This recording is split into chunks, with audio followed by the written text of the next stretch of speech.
નવસારીમાં વરસાદથી જનજીવન પ્રભાવિત થયું છે। રેલવે સ્ટેશન પાસેના અંડરપાસમાં વરસાદી પાણી ભરાયા છે। રાહદારીઓ અને વાહન ચાલકોને હાલાકી ભોગવવી પડી રહી છે।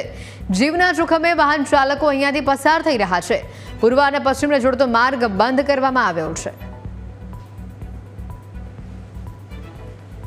વિરામ બાદ નવસારી જિલ્લામાં આજે મેઘમહેર વરસી છે। વહેલી સવારથી સમગ્ર જિલ્લામાં વરસાદી માહોલ છે।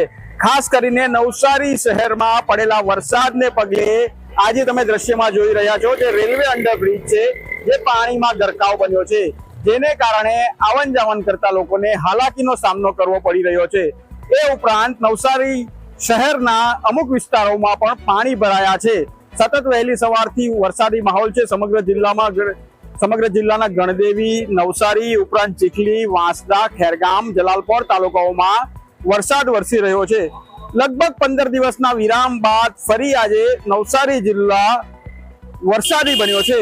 ખાસ કરીને આ તમે દ્રશ્યો જોઈ રહ્યા છો જે રેલવે અંડરબ્રિજના છે કે જ્યાં લોકોને હાલાકીનો સામનો કરવો પડી રહ્યો છે। લોકો આવન જાવન માટે સૌથી વધારે આ અંડરબ્રિજનો ઉપયોગ કરે છે, કારણ કે જે રેલવે ઓવરબ્રિજ છે તે લગભગ 1 થી 1.5 કિલોમીટર લાંબો ચક્રાવો લોકોને કરવો પડે છે, જેને કારણે આ અંડરબ્રિજનો ઉપયોગ કરે છે।